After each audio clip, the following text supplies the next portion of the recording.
good morning, good afternoon, and good evening, depending on where you are listening to us today. When good people rule, the righteous, they rejoice. When the righteous rule, the people rejoice.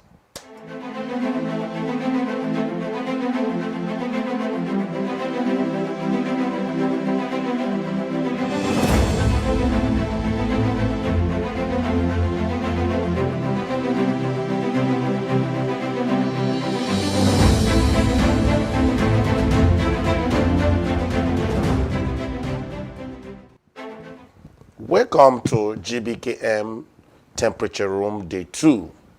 Today, just like we did yesterday for those that was following us, we're going to be talking about the political temperature that is coming from Nigeria.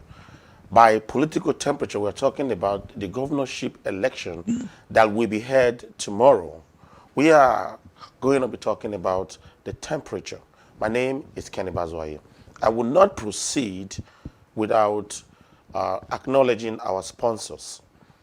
We have three big players that brought this very 3 days countdown to you all at home. We have Simi African Grocery, which is a renowned African food here in Canada. We always say there are two African grocery in Canada. There's Simi African Grocery and there's the rest. We have Andrew Enofe, a big one of the household real estate agent here in Canada. But not only Canada, you want to buy, you want to sell anywhere in the world, get hold of Andrew Enofe. He and his team will make sure you are all right. What they do best is twofold. You are buying, they make you buy quality and you pay less. You're selling, they will allow you and able to market it in a way whereby you sell in the top dollar, in the top naira. Whichever country you are, they make sure that you get the top value for your home that you are selling. Again, there is another big sponsor, Dr. Loretta Ogboro. Please check the book out, the magnificent book. I have not read the book, okay? My father, my daughter, I have not read it, but I've saw the reviews. I just ordered mine. They are on Amazon. Make sure you have it in your hand. And guess what? Once you have that in your hand, read the book before you really take a picture. And then send it in onto us so we can at least share that momentum. Again, having said that, I just want to say today we have assembled the best mind. I call them subject matter experts to be discussing this very temperature in my country, to be precise, in my states.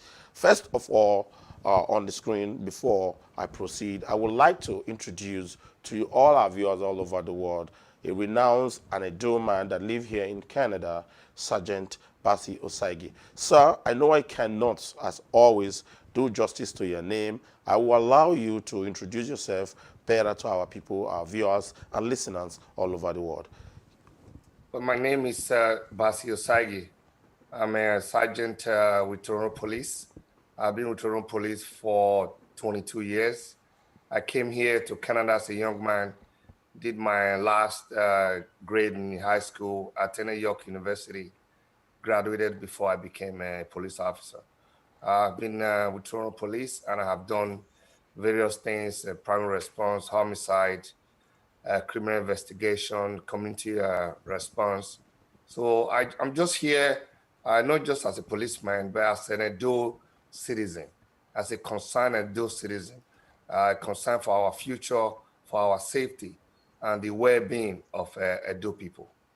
Because we cannot grow our economy without a security safe environment. So that's why I'm happy to join the debate. Thank you. You see, I'm very smart. I didn't want to start introduce you, then I wouldn't be able to follow it. He's a man of few words. Those accolades he just said, that's very few. But I have another sister here, and while I was talking to somebody yesterday, they call her new nickname is Mother of the House. Ladies and gentlemen, give me the privilege to introduce Dr. Ogboro, Loretta Ogboro to you. How are you doing today? Tell our people at home, all over the world, a little bit about yourself, ma'am. Thank you very much, Kenny Bazwaye and the Gbkm media team. People are doing very, very well across board in all areas. My name is Loretta Oduware Ogboro Oko. I got my primary medical qualification from the University of Benin, greatest Uniben, and then went on and did a master's in public health research at the University of Edinburgh.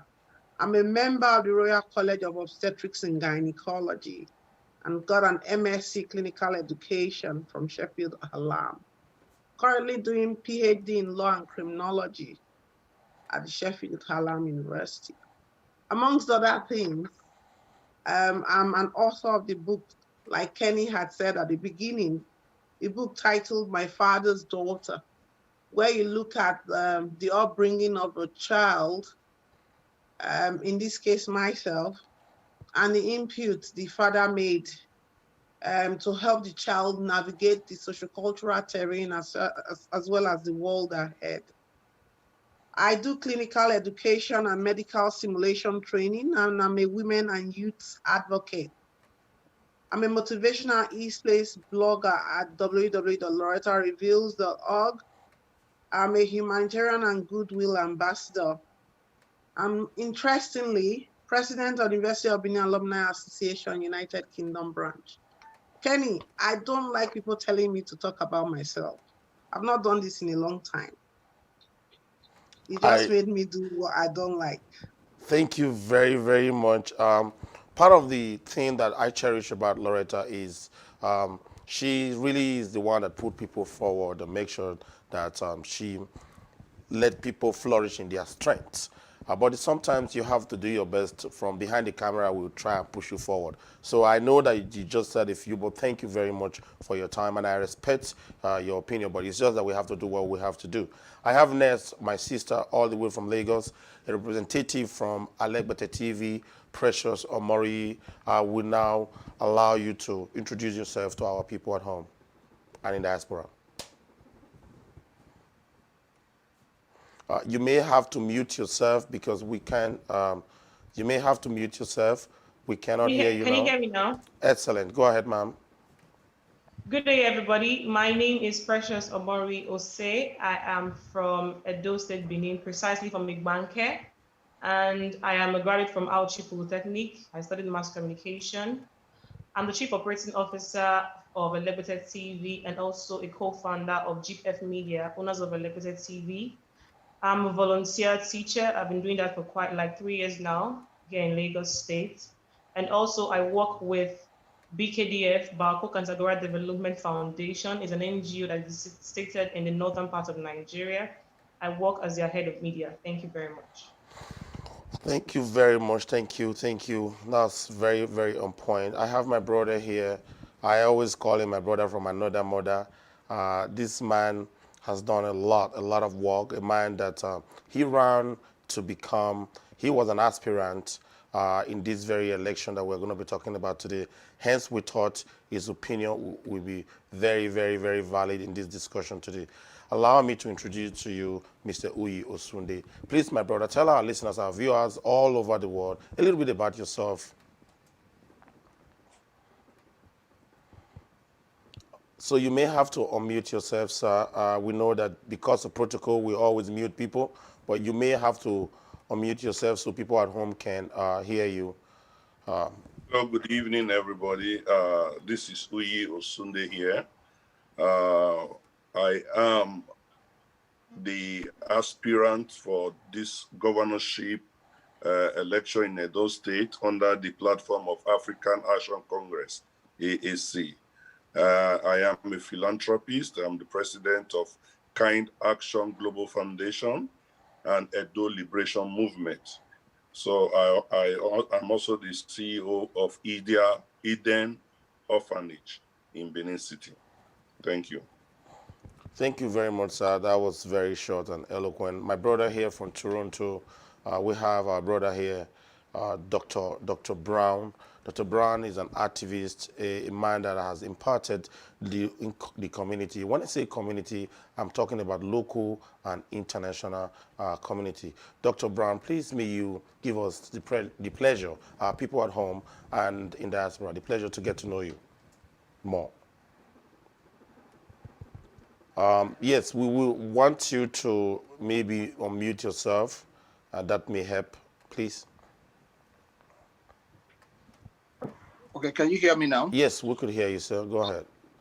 Okay, thank you very much, Mr. Kenny Bazoye, and good morning, good afternoon, good evening, wherever you are in the world. My name is Comrade Brown, Ige Osebike. I'm from a humble family in Edo State, South, and a human rights activist based in Toronto, Canada, as well as the president of the organization, #Edo United Movement. And I work as a restorative justice officer. I have a background in criminology. I have a background in psychology. I have a background in international and human rights. And that's pretty much it about me. Thank you. Thank you very, very much. Thank you.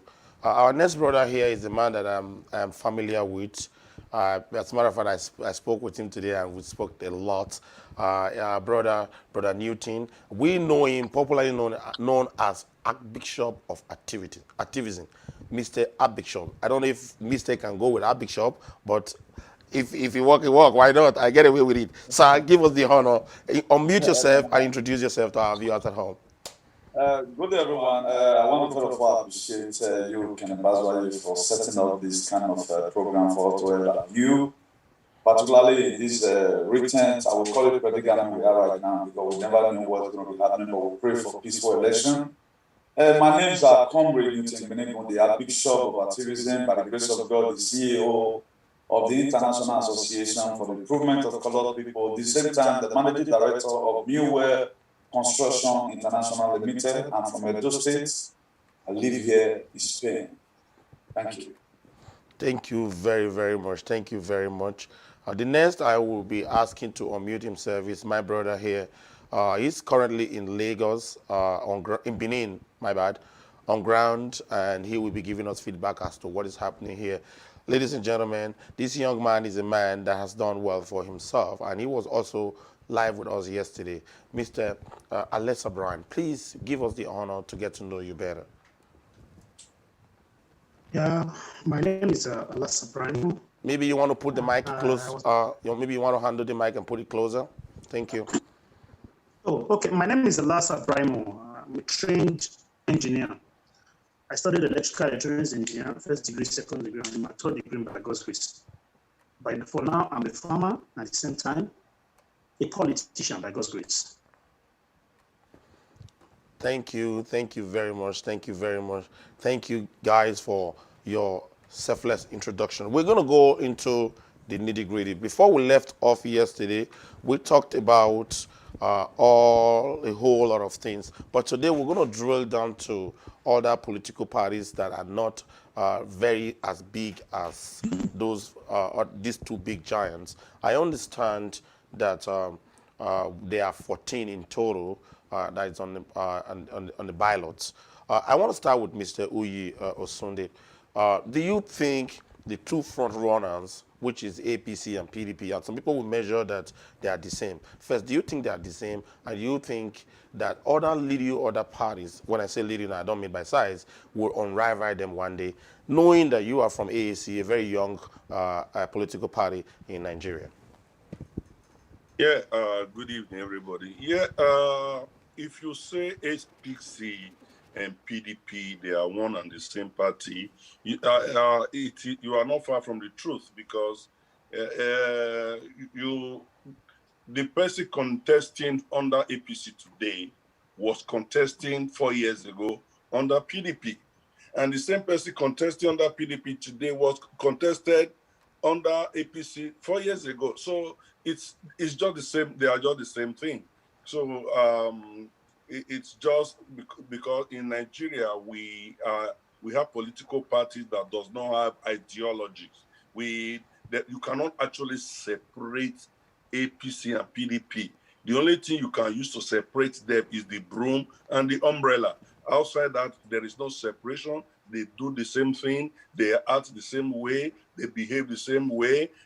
It's just that if you add a little elder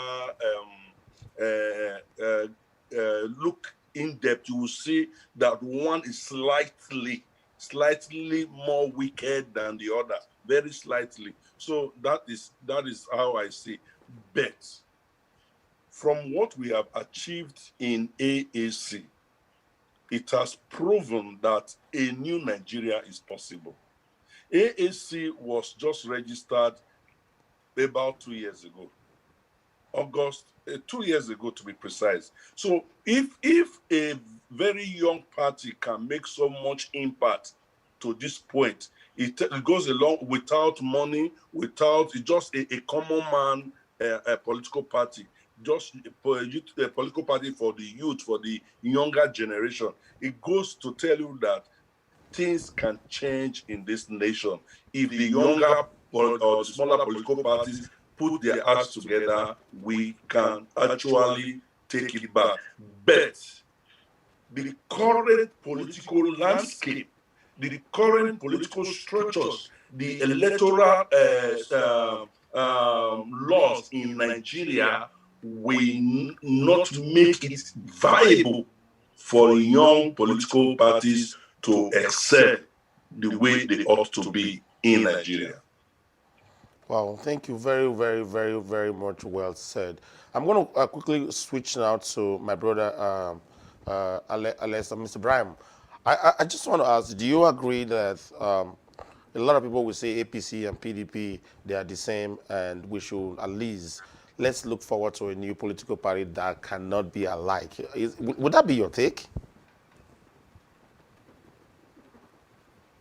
We're going to need you to unmute yourself. That way, our listeners at home will be able to enjoy and take part in this discussion. Okay, I have to disagree with that. I have to disagree. For example, if you're talking about ideology, we have individual ideology and collective ideology. If you want to look at APC as a political party, in the constitution of APC, there are so many laid down rules and regulations that are in that constitutions. For example, I want to divert a little bit to the political crisis that we had in Edo State. One of our key ideologies, or how to tackle crisis, is when you have a problem, you first of all, there are steps you take in analyzing and achieving those problems. There are steps you take to also settle those problems. In the case of the man we have as a governor, the steps and the method he was using tackling problems was very more like the PDP approach. Any key issues they have, instead of following the party constitution, which has a laid down, like for example, you come meet the party leadership. The party leadership will be to the problem. They will set a committee and solve that problem internally without taking it outside. The man we have that just decamped to other political party, PDP method is when you have a problem within the party, you run to court. There are no room for internal crisis management in PDP. I'm sorry to say that. So the man who was piloting the affair of Edo State under APC had PDP approach. He was not fitting into the ideology of APC. APC has room for internal crisis management. PDP does not have. They believe in courts and they have always used courts. So ideology, politically, in terms of crisis management that I have just explained now, PDP and APC have different ideology. And in APC, there are developmental steps we use in achieving things. We don't move from solution to question. We don't move from solution to question. What we do is that when there is a problem, there are background steps, even if it will cost the state a lot, but we must follow it carefully, so that when we solve the problem, we know we have solved it. We don't use palliative in solving problems when it comes to APC ideology. That is why if you see the place Oshomole worked, for example, as an APC man, those roads, you cannot go there to repeat that road after like 30, in the next 30 years, you may not go there to repeat those roads. The man we had at just the camp, his own developmental method. If you see all the projects he has done, they are shallow.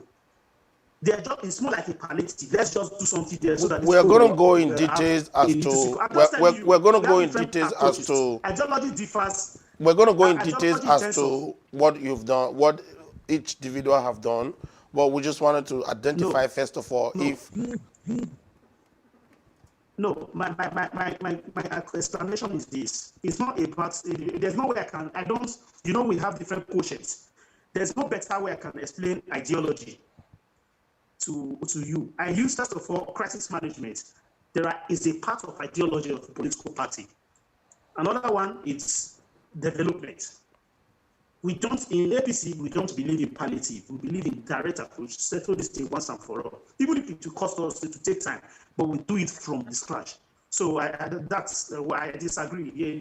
Both political parties, they differ in ideology extremely. If you don't feel it, people who don't feel it, the ideology, they quickly leave.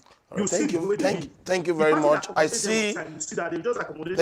Thank you very much. I see the sergeant smiling and laughing. I would like you to unmute yourself. What's your take on this very opening discussion that we're having? Well, my take on it is that I don't even know what the young man is talking about, Mr. Brimo. We all know that I'm not here to talk about, I don't see the political ideology in APC. I don't see the due process he's talking about. When Oshomole was the APC chairman, he was doing everything and anything that he wished to do. So don't get yourself caught up with APC, PDP, because as far as I'm concerned, they are basically the same. I'm not here to support PDP or APC. For me, I want the governor to continue what he's doing. So I think we're going to get too bogged down because you're not going to go anywhere because APC is not even a political party. APC is a disjointed. If you go to the history of APC, from Buhari, they put some parties from the north, from the south, and try to work together. So you cannot have the same ideology when you have like 20 different groups coming together just for the sole purpose of taking over power. And they did not have plans on how to govern the country once they take over. That is why they are confused. So I think we should be here to talk about serious matters, not about ideology that doesn't exist. Thank you very much, sir. Thank you very much. I'm going to go to Comrade Neaton. What's your take? Do you think they are both political? I'm driving to somewhere. I'm just trying to open a can full of wounds where we can talk more. Comrade. Thank you very much, Kenneth Bazwaye, for this opportunity. And quite all right, all my claims, I bring it out from the only book, even Donald Trump today, he believe on it, all the world president, they believe on it. If you won't mind, I will refer you to the book of Matthew 7, verse 20. He said, by their fruits, you shall know them. And what am I trying to buttress is this. APC and PDP, they are the same. If you watch it very well, as a month ago, Obaseki was a member of APC, today is PDP. But what matters there is that the personal individual, the minds that he has. Okay, let's assume that the admission of APC from the principio, from the first beginning was in John 10:10 to kill, to steal, and to destroy. And we have seen it that Nigeria is rehabilitated. We are protesting today in the foreign land so that for them to come to our rescue, that we are dying, we can't breathe. And it's not supposed to be like that. These two parties have been the one ruling Nigeria, and they've not been able to give their citizens what they desire. They've not been able to give it to them. Okay, right now, if a governor can choose individually to walk in the book of Proverbs 29, verse 2, when the righteous rule it, the people, they rejoice. But when the wicked beareth rule, what happened? But it's in the same verse. So I choose to become an archbishop of activism. I will further buttress my point with the same word of God to enable every one of us to understand this very point. Now, if you read the book of Ephesians 4, verse 11, it says, some be made pastor, some we made a teacher, some we made doctors, let me put it that way. We have security officers here. We have a big chunk of activism here. All for, to have a better society. When a policeman goes to war, have an injury, the doctor will be there to, to kind of treat the wounds. When things are not going well in the community, the activists, they need to speak out. So you find out today, all these are just one body. What is supposed to be different right now, that the mindset that you have, if all our leaders can be able to drive out to the book of Philippians 2 verse 5, say, let this mind be in you, that was also in Christ Jesus, you find out that we have a good mind. And these same people who choose to sit down on natural resources, most of them, they have private church, they put in pastors there. So I think we need to work on our mind. That's what the Bible says, the heart of men are desperately wicked. He's not talking about the US president. They are talking about Nigerian leaders and some youth who choose to key into their ideology. Right now, we are talking about systematically on how we are going to have a better society. I will not be the one to start supporting one politicians who have made all his children to be rich. I'm here because of the mind I have for my people to live well. If I have to eat, what about the people out there? That was why it is even written in the book of Matthew 5 verse 7. It says, blessed are the merciful, for they shall obtain mercy. If you are merciful to people, mercy will definitely come to you. So I'm of the opinion that these people, they are the same thing. But if you want to maybe draw in campaign, that let's figure out the reason why we are supporting His Excellency. We are supporting him because what was written down in the book of Genesis 1 verse 3, let there be light. And Obaseki answer, there must be light. So he should be able to give him chance to do that thing which he has in mind. So all politicians, they are co-equal. They are liars. They don't stand to their promise. It is when they need you, they want to use you. I think right now we have a law. We are hearing news that there are a lot of Gbkm outside. And they have these Gbkm. How many times have they sent them to go and help our fathers, our mother that are being killed in the farm by bandits? So they don't do it. It is when they need you, they come for you. So that's it. Thank you very much. Thank you. That's very, that's details. I'm going to allow Precious to weigh in here. Precious, I think we haven't given you an opportunity to chime in. Let's make it real quick so that we can progress to the next level. Go ahead. Okay, can you hear me? Yes, we could hear you. Go ahead. Just like a few persons here have already said, we have, to me, because I will speak for myself, PDP and APC, or they are both the same political party as far as I'm concerned. Because if your political party has a strong will and they have rules and regulations that bind or guide that political party, one person cannot jump from here the next minute and is in the other party. The other person cannot just jump from here and the next minute is in another party. So as far as I'm concerned, both APC, PDP, as of today, is the same political party. They are still the same individuals. The only difference is just the faces, the names of the people who come out from the party. But if you check it out, in time immemorial, they are still the same people, same persons, but just different faces and different intentions. Some want to steal more, some want to steal less, some want to steal for their generation, and so on and so forth. Thank you very much. Thank you very much. I disagree. I totally disagree. I don't know if I want the have to just say anything. Go ahead. What did you say? Come again. Yeah, the thing is, how many persons have ever decamped from PDP to APC and get automatic tickets in APC? Can you call one, please? I can tell you that the governor of Benue State decamped from APC to PDP and he got the ticket immediately. I know a senator that decamped immediately, he got the ticket. I want you to point a politician that decamped from PDP to APC and got APC ticket instantly. Instantly. I'm not talking to. Sorry, whether the person is getting the ticket instantly or not. No, the person is taking it. All right, so this is supposed to be.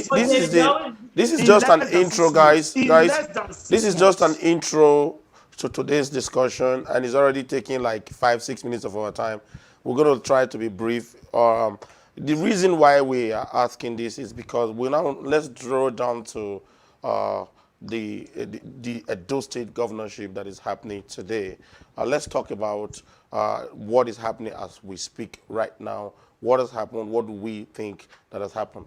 I want to talk about I want to wind down a little bit. We want to drill into the process now because we have talked about how they are all the same, PDP and APC. Some people disagree, some people agree. I want to believe that. Dr. Brown, did I give you opportunity to weigh in? I believe so. No, Oh, that's so bad. Can you please weigh in? My bad. thank you so very much. Um, I think I would have to agree with Mr. Osunde that there's the need for us to have a new or an independent political party, just to be able to give access or to see if we could have someone that has a clear vision or people that are selfless that could come upon to communicate what their vision is to the people. To me, the two political parties that we have today, I'm not very sure what the principles behind the party. I'm not sure what it is because it does not seem to actually represent the interest of the people. And we see flip-flopping here and there, the same people, the same party, and all the madness. So the philosophy behind having a new or an independent political party is something that I will agree with. But does it truly matter? In my opinion, not quite well, in the sense that the individuals that are going to be coming out under any political party is what is important. As much as I want to agree that we should have an independent party, I also believe that the individual that is going to be running under whatever political party is what the people actually needs to pay attention to, what their vision is, and how clear they are able to define their vision to the people in order for the people to run with it. Thank you. Wow, well said.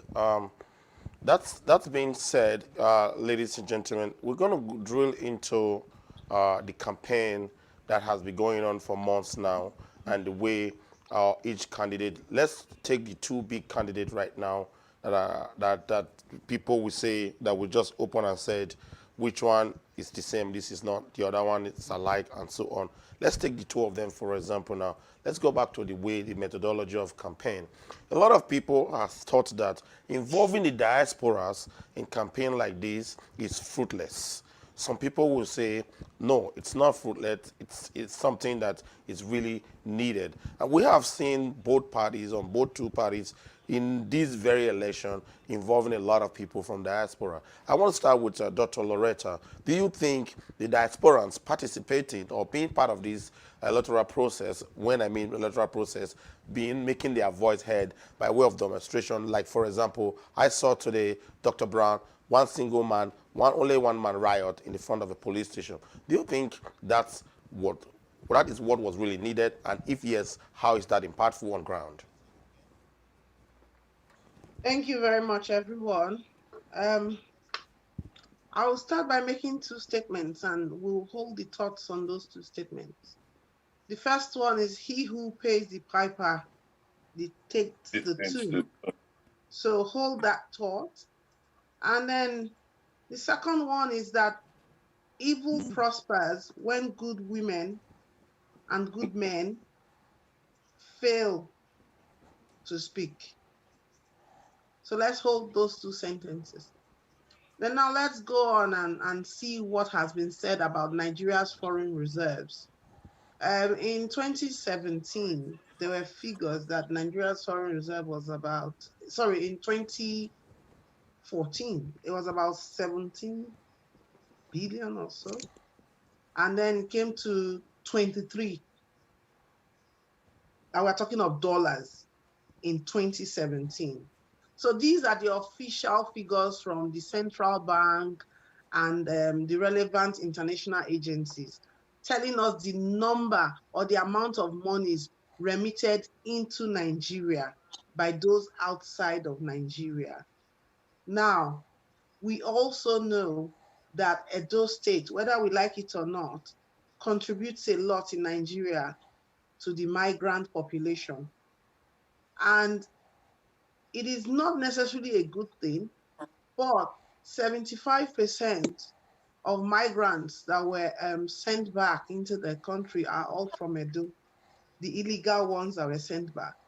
Now, the maths I want us to do, because I'm a statistician and a teacher as well at the same time, the mathematics I want us to do is think about these legal sources giving us data and saying, oh, you have $23 billion coming back, whatever factors. And then you have a significant proportion of a country contributing to those outside the country. It doesn't take rocket science to know that that aspect of the country is generating a whole lot of income. Now, if you tell me that those are the legal sources, have you ever thought about the illegal sources? The people that we say, that is not captured by central bank, that is not captured by International Monetary Fund. Have you ever thought of those other underground ways of sending money? And can anybody tell me that Western Union was so generous, they started funding Igwe Festival? No, they didn't start doing that. They started doing that because they were making a lot of money from the remittances of people in Edo State. That is what generated them doing that corporate and civic responsibility to the state. So fast forward now and go back to what I told you. He who pays the piper, all these monies are coming in to people, not wood, not paper, not non-living things. They are coming to fathers, brothers, aunties, sisters. And those people depend on these remittances. Now, we will be very, very economical with the truth to think that those people cannot control the people they are giving money to. So the question is not if the diaspora is able to affect the elections in Edo State.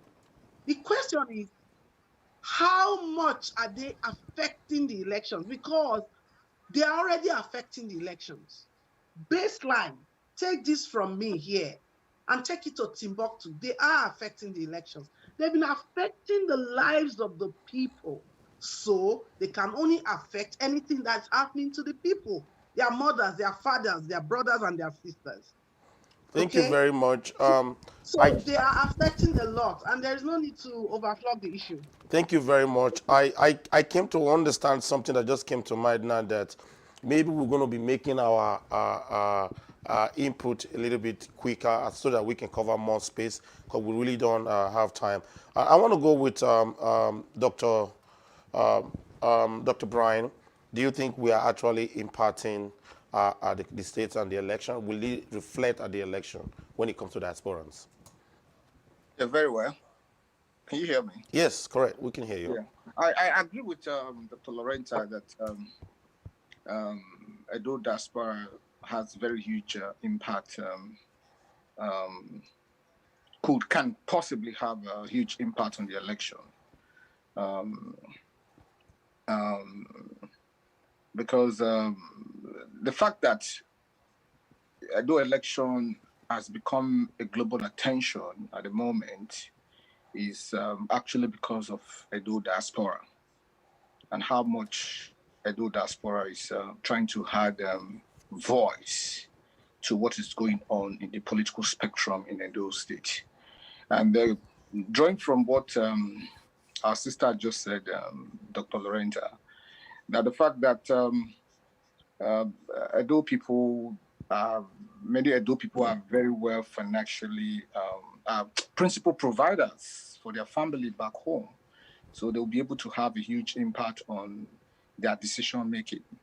But we want people to make the right decision.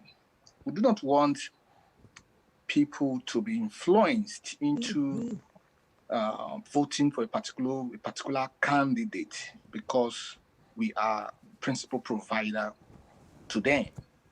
We want to be able to educate the people. We have the power. I accept that fact. I acknowledge it. It is a fact, and cannot be overstated. But we also want to make sure that we educate the people and make sure that we are able to influence their thinking, their thought process based on our Western orientation, not based on our financial support to them. By telling them that this is the right way to go. Look at these candidates. For the first time in your life, be honest with yourself. Be realistic with life. And thank you very much. A decision that you believe. Thank you very much. Set the state in the right direction. Thank you very much. Thank you very much. I'm going to go to Alessa, Mr. Brian. Do you think, let's try and make it brief because we really have a whole lot to cover today. It's crazy how many stuff we have to discuss today. And we will not do justice if we cannot go quick so that we can cover. A lot of comments are coming in online from our web TV, from our Facebook, YouTube. Everybody commenting and we want to be able to cover it. And this is why we're here. Brother Alessa, Brian, do you think the diasporans will affect the election of tomorrow? For the first time, I want to say a very big thank you to Dr. I don't know, I forgot his name. Maybe you want to hold your mic close to your, maybe you want to hold your mic so we can hear you, sir. Okay. What I'm saying is that for the first time, I want to say a very big thank you to the doctor that just spoke now. You see, yesterday, if you analyze the discussion, what we were trying to talk about yesterday was we were trying to disencouraging people for voting because of something, or because they were induced. Yes, of course, the diaspora has a very huge key to play. They have a very huge key role to play. But what we are trying to look at is this person that you are sending money to, that you are telling to go and vote, the person that is ruling him or her at that moment, is that person really performing up to expectation? Is what this person is doing, is it what he was supposed to do? If yes, your sister has been able to send you 20, let's say 20 euro or $20. Because of this, I have to go and vote what my sister told me. We should grow from voting because my sister said that she would vote this person to voting because this person really worked. I think that's the Western style. That's what have effect. But the effect of diaspora could be positive and it could also be negative based on they are being compelled to do it because somebody who is sponsoring them outside has told them to go and vote the candidates. They have effects, negative and positive. Thank you. Thank you very much. Thank you. Thank you for being brief. That's really nice. That's kind and nice. I would like to go to Sergeant Detective. You have played a major role when it comes to elections, this very election, and you are a man with very few words. You really do not dwell in the public space a lot. Maybe it's by nature of what you do. And we have seen you come out now and many times done videos and so on like that. But are you doing the video because you believe that the diasporas can actually change the dynamics when it comes to the usual way or the result, impact the results that we may be having tomorrow? Well, I believe I agree. If you go back to what my sister, Dr. Loretta said, is that when the good people are quiet, you allow evil to thrive. I start to come out more because I know a lot of these people personally. And I believe our people need to know that they have people like me in this position where I can express myself and I can actually contribute positively to the development of our state. And on the other part, I'm also sending like a warning shot to our leaders in Edo State that we are watching, that I'm not going to sit back like I used to. I'm always kind of friendly with everybody, but sit back. Now I'm not going to sit back anymore. That I'm going to start holding them accountable to what they do in our states. And that is the main reason I came out to let them know it's not party, it's not drinking, it's not womanizing as usual, that things have to change. And someone like me, have to start holding them accountable if they are going to change. Because if I don't do that, nobody is going to do it. There's no Edo person in my position in this country. And if I don't stand behind the good people, I don't think I'm fighting the right fight. And history will not be kind to me to allow these people to perpetrate evil on our state. And a guy like me who has so much information about these people and who has so much I can do to help my people to stay back and sleep. That is one of that is the major reason. The other reason is because I believe the people of Edo State got a gift of Godwin Obaseki. I don't think the people were prepared to have a guy like him come here. He came. I have always dreamed, because in Nigerian political structure, you cannot go in unless you are corrupt or you are one of them. I have always dreamed of a guy. I have always dreamed of a guy like me and say, it's too late going, sneakily going as if you are with them. You go in and then boom, you change and you destroy them. I've always think about it that way. Then now I have like a hero in Godwin Obaseki who came in. They kind of knew he may not be on their side, but he came in, boom, he blew up the whole place. And then he's doing things differently. Do you know that in Benin, you cannot join NDA, the army, unless you get a letter from the palace? Yeah, but so, do you think our being part of this movement will impact the result tomorrow? Oh yeah, it will. You know why we impart it? Because we have a large presence on social media, and trust me, all these politicians, I know them.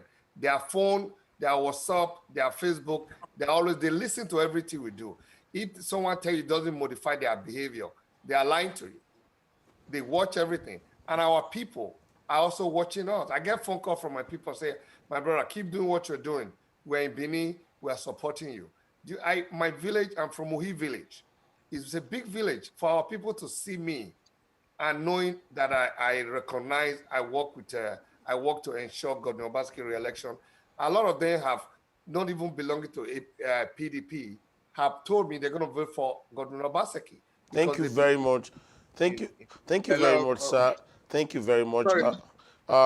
Before we proceed, I just want to quickly say that everybody is entitled to defend who they want to defend, as long as you're not targeting anybody personally. I want to give the floor to Mr. Bazwaye, I'm sorry. I'm so sorry to interrupt you, and I beg the audience of indulgence. I quickly want to respond to Mr. Bassi. Mr. Bassi, first and foremost, you have spoken in a very laudable way. I do appreciate the courage for deciding to not to keep silent anymore, and to be able to be a police officer, to be able to look for a way that a lot of things can be brought to light in your own capacity. And I like the word that you use, that in your opinion, that Godwin Obaseki is somebody that you strongly believe will be able to set the country in the right direction. And perhaps the people were not ready for someone like him. I will also say that it's laudable. But there's something that I didn't hear you say, and I also think it is important for us to start saying it. If Godwin Obaseki wins tomorrow, or as much as so many people are going to advocate for Godwin Obaseki or Isaiah, we also have to be sending clear messages to them that if you win, we are going to hold you accountable. It's not going to be business as usual. It doesn't matter who you support. I think that message, we should be sending it to them very well. Let them know, all of us that are supporting, it doesn't matter who you support. We should also be sending messages to them. As much as you are advocating for them or you believe in them, you should also use the opportunity to send clear messages to them that we are going to be holding you accountable to your promises, to everything that is under your control as a government. I think that is important, and we must not lose sight of it. Thank you. I'm sorry for cutting in such a manner. Thank you very much. That's it's very important that those ones though what you just said, those are key values that I believe everybody on this very panel today agreed to that. Precious, what do you think? Do you think that we diasporans, I know you're live in Lagos, by the way, people are writing that I didn't identify the location where you are. Mr. Bassi is from Toronto, live from Toronto. Dr. Brown is live from Toronto. Dr. Loretta is live from United Kingdom. Mr. Alessa Bryan is live from Edo State. Precious is live from Lagos. My brother Newton, I believe, is live from Spain. Brother, sorry, my brother Uyi is live from Germany, I believe. Correct me if I'm wrong. And I am in Toronto, Canada. Just for those that are emailing and writing that we didn't introduce where you guys are from. Now, I want to ask, what's your take on this, my dear sister Precious? Do you believe that we diasporans, I use the word we now because I know you're in Lagos, we diasporans, do you believe that we can really impact what's going on, what's going to happen tomorrow? So far so good. I started a conversation on my platform 3 weeks ago on your opinion on Edo elections 2020. And I have spoken to more than 5-6 diasporans who live in different countries. And with the feedback I'm getting, even from the people who are in Benin too that I interviewed, I think diasporans have a lot and a huge impact to play, and they're already playing in this election. Just like every other person here have spoken, it's not about just saying, oh, you vote for this person, this is my person, you have to vote for this person, or else I will not give you money, putting them under unnecessary pressure back home in Nigeria for those who cannot come. And for those who are around, still coming to, meet our people here in Edo State and telling them they have to do this, if they don't do this. That's like forcing people against their own will because you are in power. Like you are 10 steps ahead of these people. It's more of us searching our conscience to know which is the right thing to do, who's the right person, and what this person is doing. Is it right? If this person that we want to vote for, is it going to be the best person to rule our state as the governor of Edo State? I think that will go a huge way. And just like Dr. Brown has said, we have to hold this. You see, it's high time, like I always tell people on my platform, it's high time we start holding these people accountable for their word. That is their word against them. If you say you want to build schools, you want to build 50 schools at the end of 4 years and you don't build 50 schools, we'll still be able to tell you that, sorry, you said you were going to build 50 schools and you did not build 50 schools, so we're not going to vote for you for the next election. The only reason we can vote you in maybe if there's going to be continuity. Because it's one thing for you to, like, for these people to actually say they're going to do X, Y, Z, they get into power, they set a lot of projects running, and they don't finish it. So that's my take. Thank you very much. Thank you. Guys, the diasporans have a huge impact to play, and I am very happy that this election they've been able to. I've not seen diasporans in such mood ever since elections have been going on in the Edo State. But this one is just like an eye opener for everybody that it is time for us to sit up, tighten our seatbelt, and make sure we pilot this plane so that nobody crashes. Thank you very much. I see Brother Uyi eagering to chime in. You have like a minute or less to chime in. Go ahead. Yes, let me quickly say categorically that the future of election in Edo State is the diaspora folks. It's not about you telling your people to vote for XYZ. No, if not for the diaspora, the conventional media, we are not reporting the evil that is happening in the land. They are not reporting they are not reporting the rot in the system. It is the diaspora that is enabling people at home to know what is happening, especially as regards to election as we speak. Right now, the diaspora is the pepper them gang as we speak. Look, if you look at all of them now, they are now employing social media and influencers from the diaspora to speak on their behalf, because the diaspora is now a force to be reckoned with. So now that we have successfully placed ourselves in this situation, the next thing we have to begin to push for is to make sure that the voting, the diaspora Nigerians and those people, citizens, have voting rights. when we have the right to vote from the diaspora, I tell you, all of them, they will sit up. They will sit up because they know that we know. They know that we will not tolerate their mess. They will know that we will have the power to chase them out with our vote. That is why the diaspora vote is essential. Right now, we are peppering them. Right now, we are torchlighting them. They know. You understand? I went to Nigeria. I spent about 10 months contesting for election. The So it's safe to say, 99%. hold on, sir. It's safe to say that I just want to quickly give you that opportunity now to give you the floor to express that. So you are agreeing that the diasporans played a major role and can impact tomorrow's electoral results. Electoral process. Yes, the Process, yeah. diaspora they know it. All the political parties, they already know it. You see the way they are playing to the gallery, playing they are trying to entice the diaspora. Do you know how many diaspora is on their payroll? Both parties, diaspora influencers, they are there. So people, they know that the diaspora Nigerians and those indigenous are now a force to be reckoned with. Like I was trying to say, 99, do you know how many diaspora take money home for political awareness campaign? 99% of my supporters financially were diasporas.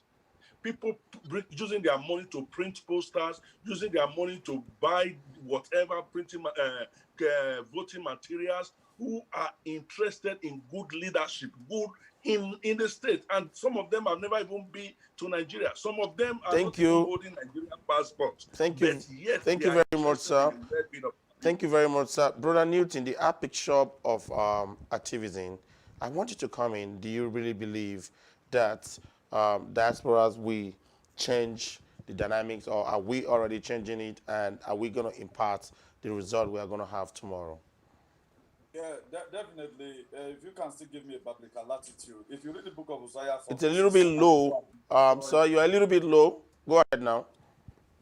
Hosea chapter 4, verse 6, he said, my people are destroyed for lack of knowledge. And you know that where knowledge is power. And the reason why diaspora effect is more seen today in our political space is that because we have knowledge about good environment, we have knowledge about good life, we have knowledge about corruption, we have knowledge about good governance. That's why we want to try as much as we can to make sure the kind of what we social benefit we get from here, good life we get from here, we want to make sure people have it at home. That's why most of us are not relenting. We are putting our finance, we are donating even souvenirs to make sure our people try to sanitize them on the reason why they must have to vote for a very good candidate, which we feel can be able to make them to see the promised land. Because it has been this very campaign as usual. We have come to change the narrative. That's just the fact. The Apple have come to change the narrative. Because imagine you always helping your brother, a day will just come, you drop the tire. You have nothing to do. We are no longer in an era where fish for me. We want to teach our people how to fish our own. Imagine we have a lot of graduates in Nigeria today who got no job.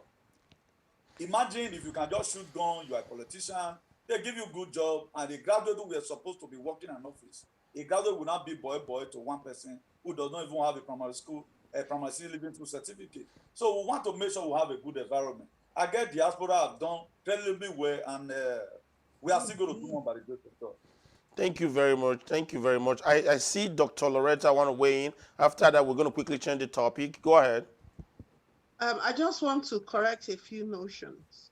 Inducement is not the same thing as influence, please. Let's get these words right. So it's not a matter of me saying take to do this, no. But I wield influence on certain people, and we all do in our spheres of life. The other thing is you need to have left the dark to see light, to understand that you've always been in the dark. So that's why you find that people who've traveled outside, they see the way things are done elsewhere.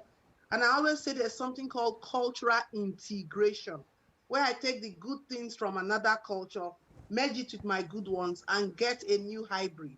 So that's why you see people who have now seen the light saying, no, a baby makaye. That means we've been in the dark. Let's us fix it.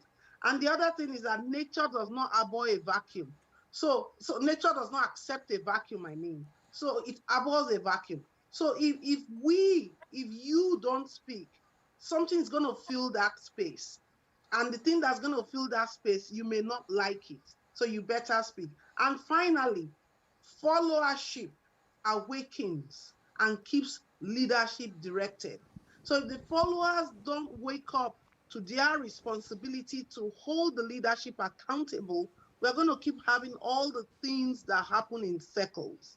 So, and the followership must be strong enough mentally and otherwise. Okay, that's where the diaspora strength comes in.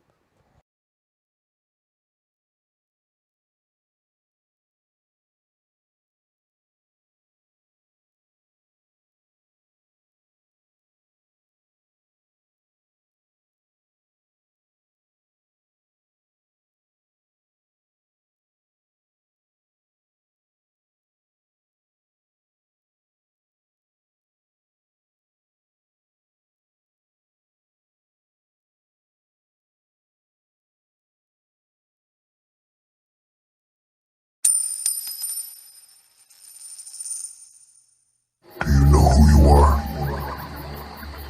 What is your name? Sometimes you wonder why and wonder how. Don't be alone. Just stay calm, cause even if you choose or not to. My child, recite the words of this ancient mythology. The wisdom I disperse in this verse, no apology. Memorized to keep you from evil theology. For you, the darker hue, you denied your equality. See, for generations we perpetrated psychology. Divide and conquer each other, really lynch policy. You cannot build each other up, how will you build economy?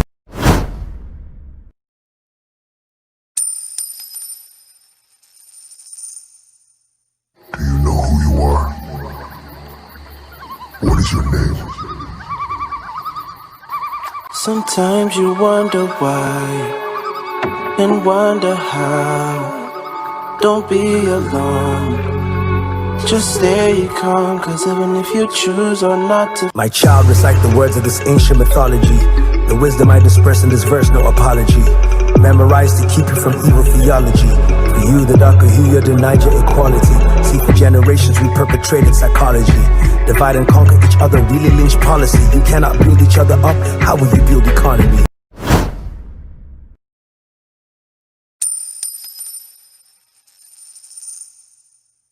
You know who you are. What is your name? Sometimes you wonder why and wonder how. Don't be alone. Just stay calm, cause even if you choose or not to. My child, recite the words of this ancient mythology. The wisdom I disperse in this verse, no apology. Memorized to keep you from evil theology. For you, the darker hue, you denied your equality. See, for generations we perpetrated psychology. Divide and conquer each other, really lynch policy. You cannot build each other up, how will you build economy?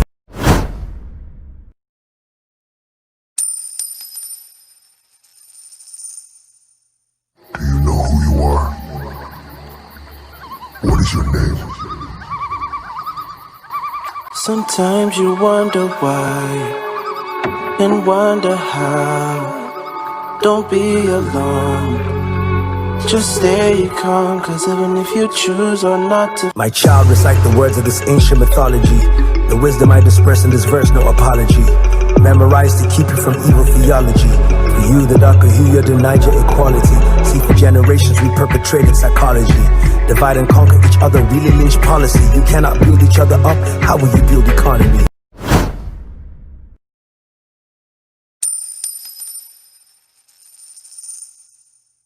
You know who you are. What is your name? Sometimes you wonder why and wonder how. Don't be alone.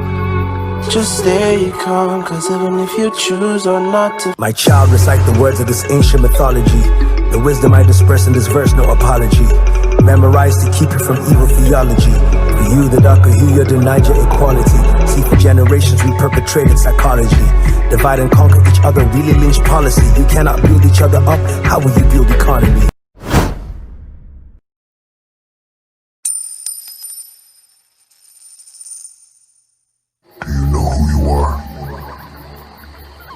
is your name? Welcome back, ladies and gentlemen. Welcome back. We were just talking about what has happened. Before we went on commercial break, we touched a little bit about everything. We talked about what is impacting our states and different measures that is going on in our states. Now we want to quickly move into a different area. Before we move into that area, let us quickly say this, that we want to say a big appreciation to our sponsor, Simi African Food, Dr. Oloretta, with the book, My Father, Daughter. We want to say a special thank you to Andrew Enofe, Real Estate. We thank you for all your support. Now, we want to move in a little bit and speak about some certain things that is very crucial to this discussion today. When we were watching the APC, the Adams Oshomole on China's TV, he mentioned how the governor has not done anything, which is the current governor, person of Godwin Noah Obaseki has not achieved anything right now on ground. However, I want to weigh in, Mr. Bryan, do you agree to that, that is an MOU governor and is only on paper? Mr. Bryan, are you there? Mr. Bryan, are you there? Okay, are you guys hearing me now? I can hear you. I can hear you. Oh, is it Brian or Brian? Mr. Alessa Bryan. Okay. Well, on these aspects, I have to speak in two dimensions here. First of all, I the father, I was one of those key persons who supported the governor for the very first time coming into office, looking at the developmental stride the party had on ground. I'm sure you will agree with me, until this past guy, before he came, nobody believed were those still had money until Oshomole left office. Obaseki failed in two key areas. One, he failed in continuity. Two, he failed in his own promise. On the aspect of continuity, those states never had schools that you can confidently point that this is a primary or a secondary school. When Oshomole came into office, he introduced what we call red roof revolution. In Edo State, in this city in particular, all the cities, there was something we introduced, which is urban renewal. There is no road we construct in Edo State without a drainage and a side walkways. We must have a side drain and a walkways. Then in terms of healthcare, Oshomole, by his personal efforts and his efforts of the good people of Edo State, was able to at least put up some primary health care. And the one that even baffled me was the hospital, the 5-star hospital down at Saplero. Oshomole built as well, it was 100% complete in terms of structure and 75% complete in terms of equipment. I'm still talking of continuity. Obaseki had 25% for training of staff and also employment of doctors and trained personnel to match the equipment we have there. I'm still talking of continuity. The other aspect is human capital development. Obaseki was supposed to improve in these areas where we already have something existing, which is the aspect of continuity. On the aspect of his own promise, Obaseki promised 200,000 jobs. That is his own promise. And introduced what they call agripreneur, of which I was a part of agripreneur. After this show, I could give you a screenshot of the day, 2008, June. I left the agri farm and I wrote on my wall, Obaseki has failed the those entrepreneur. From that day, I withdraw my support. Since 2018, I did not just withdraw my support in the heat of this crisis. since 2015, I'm talking to you about now. And also, Benin Abraka Highway. Of course, I'm from. I passed through Benin Abraka Highway to Abugo, and Abugo and Gbkm. I have farm prowess in that area. I also farm in Sobe. So that's on the aspect of his own personal promise. Obaseki, how did he fail on the continuity? Instead of improving on our healthcare, he closed down the institutes that would train midwife, nurse. Our school of nursing was closed down. That is the aspect of continuity. Instead of him to improve, despite the facilities we already have there, instead of improving on those things, he closed them down without replacing anything. Instead, he will bring consultants to come and be training people. Let me quickly butt in here now. Yeah. When Sergeant was speaking, you spoke about. I was taking notes. You talked about hero. Those are some words that you used to. You attributed to the person of His Excellency the Governor. Can you explain? Do you agree with what he just saying? I can't get you. What did you say he said? Well, when he was addressing, can you guys hear me? Yes, talk a little bit louder, please. A little bit louder. We can hear you. We can hear you. Yes. Do you agree, Sergeant Bassi, that what Mr. Alex Abraham is saying, that he's an MOU, this is my word, an MOU governor that didn't support the continuity, and the MOU remain on paper? But first of all, I would say, Mr. Brimo, I'm sorry about your loss in agricultural investment. Maybe that's why it's a little bit personal to you. But let me tell you that Oshomole have nothing to continue from. So it's not like Oshomole will do so many great things. It was sad to listen to him last night when he said he was shocked that the governor said he didn't know so many roads were not tied. What has he been doing? It's a shame because he was there for 8 years. Why did he not tie the road? If he has done his job, then the governor Obaseki would not have any road to tie if it's possible to tie the road in Edo State in 4 years. So the other one is that you talk about the general hospital. Can you mute your mic, please, Mr. Brimo? We muted ours when you were talking. Thank you. Please, let's keep all our audio muted, please, and thank you. Yeah, don't be disrespectful with your exaggerated dominion. So what I'm saying is that have you talked about the specialty hospital? Did you know that Oshomole rented equipment from Lagos to put in that hospital and lied to President Buhari to commission that hospital? Did you know that? Did you know that the Stella Abasaje Hospital wasn't built by Oshomole? If you are laughing, if Oshomole was so good and doing the right thing, where did he get money to build the billion-dollar estate in Iyamo? Where did he get the money from? This is a man that couldn't have money to take an application form for election. Where did he have money to build the university? Where did he have money to buy the houses in there? As a law enforcement, I heard about him having housing in the US. I cannot confirm that. Where did he get so much money if he was such a good person? Let me tell you, Oshomole was a shame, and he did nothing. There's nothing to continue from him. What Godwin is doing right now, Mr. Kenny, Godwin is providing the enabling environment for people to grow, for average person to grow. Building red roof and all that is not going to make our children educated. What Godwin is doing is that even my cousin that said onions in the market, we're sending their children to private schools because the public school wasn't good.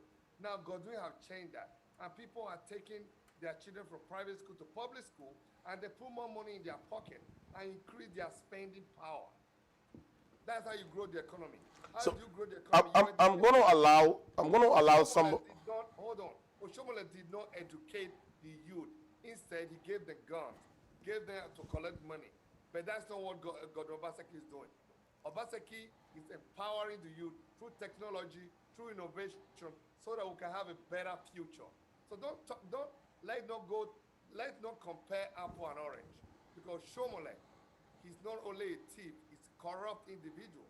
and he has no moral justification to tell us what the governor is doing. Dr. Loretta, what's your take on this? Do you think the current governor, which is seeking us to rehire him tomorrow, do you think he's just an MOU paper, governor and it remain on paper? And let me borrow the word from my humble friend here, brother Alessa, that he doesn't support continuity. MOU in the first instance is Memorandum of Understanding. So that means it is the terms of engagement. So if I was going to employ Kenny Bazoye or Alexa to do something for me, we will need to sign an agreement. So I don't see what is spectacular about that word that people are hinging on. I hear some people saying they have public-private partnership in a very simple agenda these days. And I wonder how they are going to go about the public aspect coming in terms with the private without doing MOUs or signing guiding guiding principles or agreements. So that aside, the effect of Governor Obaseki and his team, I don't think is something that should be subjective. It's not something we should discuss. It's because there are objective measures out there. If you look at the National Bureau of Statistics, they've given figures how unemployment rates have dropped in Edo. And these are bodies independent of the governor. If you look at the International Migration Organization, they have told us that this is the total percentage of people shipped back into the states. You know, these things are all there palpably. The figures are there for you to see. And I want to just, before rounding up, talk about the healthcare system because I think I am qualified to speak on that here. My brother just said that a hospital was built, first-class hospital. I really want to dissuade us, everybody watching, from thinking that healthcare is a function of structures and equipment. It's not. Healthcare is a system. I studied healthcare systems, so I can tell you, you need to have a complete team and an institutionalized way of doing things. So it's not about building a house and you don't have people who can run that house. I'm glad someone used the term capacity building, human capital development. It's the same thing in healthcare. So if I get a structure, it doesn't mean that structure is going to do the complex surgeries. And one doctor doesn't do those complex surgeries. So from a gatesman up until the lead surgeon or the person managing the hospital, you have to enable and empower all of them. Now, how can you do that if there is no light? How can you do that if there is no water? So when a man goes and is looking for how to create an ocean of power project that will power the state, do light so that everybody's got it, and that in turn is going to power your hospital. You start saying he has not employed doctors. We like to put the cart before the horse. It's not that way. Okay, so let's get this thing straight. Obaseki has done well. His team has done well. Continuity is what we want now in terms of 4+4, but it's not for me to say. The figure and the data are all out there for people to check out. Thank you very much. Thank you very much, Dr. Loretta. I want to quickly go on the Archbishop of activism, my brother. I want you to weigh in and tell us your take on this. Do you think, to be honest, that he is an MOU governor and he doesn't support continuity?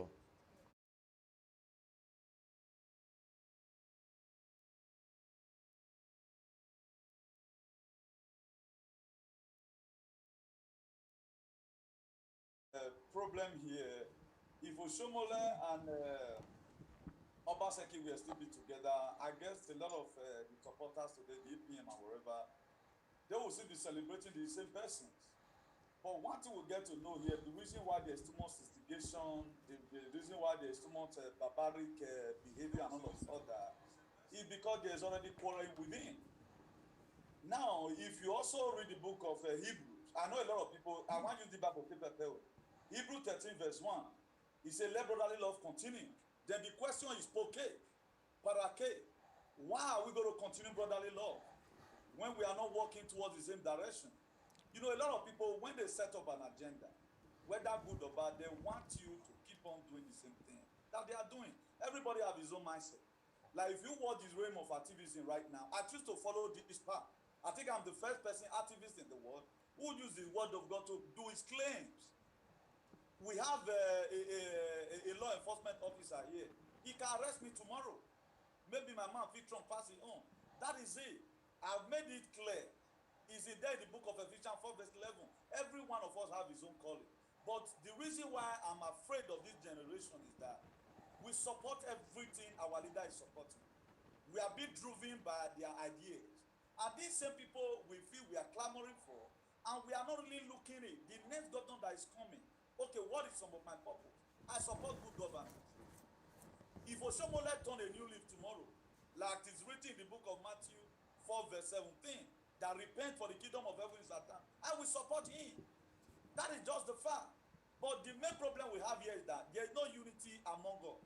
And you can see hatred the way some people took up Baseki's issues, saying that he betrayed and all of others. So MOU, like our sister have already said, is a memorandum of understanding. I even urge married men and women, go to MOU before you marry any person. It will be more better. Thank you very much. Thank you very much, sir. Archaically, as if it's one kind of thing that is an archaic idea or is a nickname or something. We are all seeing it there. Later, Itaro, the road is not wetter and all of that. So some of these things are just done with hatred, and this is how politicians do behave. Thank you very much, sir. Imagine, they say majority will be, but let me just Thank you very much, sir. I want to bring my sister in now. Do you think the governor of Edo State, Sister Omori, do you think he's just an MOU governor? The man that doesn't support continuity, and the MOU, I want to use the word of Comrade Adams Oshomole, is only on paper. Speaking about the governor being an MOU governor, that I can't speak more on because I talk with facts and data, so I can't give you categorically the information that you want to know about the MOU that I've been hearing in so many places from so many people and all of that. Thank you. Thank you very much. At least you call the spade the way it is. I want to go to Dr. Brown. My doctor, is this an MOU guy?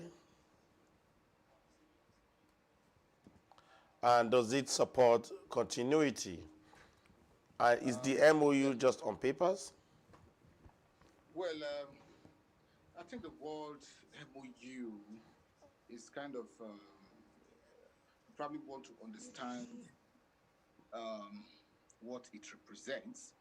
And I believe that a few people have been able to actually elaborate on it. You know, it's not, it is a guideline, like, Dr. Loretta says, a guideline with which the long term is stipulated, or the process of achievement or the goals are all articulated, which is a very good thing. But if it is just having it there and not actually executing it, is also something that we want to pay attention to. It is very important for us to, what our brother said, Mr. Allison Newton, if I pronounce his name rightly. He mentioned that the government, His Excellency, the state government, deviated from the blueprint of continuity, and he also did not establish or carry through some of his promises before he became a government. I think that's also something that we want to pay attention to, because I truly don't want us to be carried away, because people, I live in Canada, and we hear many things, and sometimes we struggle with which one is actually true, So I want us to try to not allow sentiment to get in the way at this time in our political spectrum. We all have to be consigned and pay attention to every single thing that is important. I don't care if it's Obaseki, I don't care if it's Yamu, what I care is I want a society that works in the best interest of everyone, and whatever that is of concern should be spoken about. If somebody is trying to argue that the issue of hospital that was in the process of getting to a different level is not being carried out by the present government. Okay, we want to also talk about that and what is the truth about it? What truth is it about it? What are the concerns that some people have? People definitely have concerns on both sides, so we can disagree to agree. But I, in my own opinion, want us to try to refocus our minds on how we can have a society that will work for everybody, how we can hold politicians accountable, how we can prevent them from just being in government mainly for their interest, not paying attention to majority of the people, empowering the people. And we have to understand something, that impoverishment is power. When people are poor, that is power. When I say power, whose power is it? For the politicians, for the wealthy, the rich people. For a rich man to continue to be in power, people need to be poor. For a rich man to continue to determine what happens in the society, he wants people to be poor. And he will continue to fight to ensure that those people are poor so he can continue to determine the pace at which things are done. That is what we should be paying attention to. How to hold them all together and make sure that something is done from both sides of the eye. If you support a candidate, that candidate is not meeting up to expectation, call it out. If you do not support a candidate and the candidate is doing what is right, call it out. Let's just take sentiment completely out of it. MOU is a simple term, memorandum of understanding. It is where everything is articulated before moving forward. If you don't have an MOU, you can't have anything done. Before I go into an agreement, I need to have an MOU. So let us not confuse Nigerians about the meaning of MOU, except we make a different argument that they are being stipulated in paper, but not actually with intention to have it executed. Thank you. Thank you very much, sir. That's well. I want to go to my brother here. I know you just came from Nigeria. You are an aspirant, and you saw the stuff, everything by yourself. You can attest to what is going on right now. So I put it to you now: is this a case of MOU and no continuity? And if it's a case of MOU, we do know the standard definition of MOU. I want to believe a lot of people do know the standard definition of MOU. But is this really lack of continuity? And is it a state of MOU? What do you think? What's your take on this, Brother Osunde? Thank you very much. This is Uyi Osunde again. I think when you hear MOU issue, the problem with it is that the people complaining about the governor being an MOU governor, they are now complaining because the governor has shifted from their party. In essence, MOU, like every other people have said, is needed for between partners to for any business to thrive, to be successful. But when you sign an MOU and you celebrate an MOU, and 1 year, 2 years, 3 years, and the thing that was signed is not seen on ground, it is an error. So when they are saying Obaseki is an MOU governor, they should be telling the Edo people the kind of MOU he signed that is not on ground. If they are saying that, then people will hear, people will listen. In the absence of that, they are not. They are just playing to the gallery. But one of the things I know, I was at Gbkm during my campaign for Omoyele Sowore in 2019. I was at Gbkm to campaign. I went to the Gbkm, I went to the port, the river. And before that, then there was this MOU signed about this Gbkm port and the whole propaganda. And at the port, there was not even one tipper of gravel on ground, nothing on ground at all. Even as we speak, I still can tell you work has not begun on that Gelegele seaport. So if they are using that as the yardstick, fine, that he has signed an MOU for Gelegele seaport and nothing is on ground. But you cannot use that to generalize every other thing, because he signed MOU for Oshomo Power Plant. There are many. He signed MOU for Oshomo Power Plant. That one is there. He signed for the modular refinery. That one is there. So you tell Edo people the one that is not there. That is how you. But in your findings, Mr. Osunde, I'm not trying to corner you. In your findings, I know you just came from Benin right now. Will you call him a performing governor? No, I will not call him a performing governor. Why? But if we are measuring him based on the standard that they have forced us to accept as Nigerians, you can say he's a performing governor. But when you look at it based on what is supposed to be obtainable in a sane society, the society have reduced, we have reduced the bar.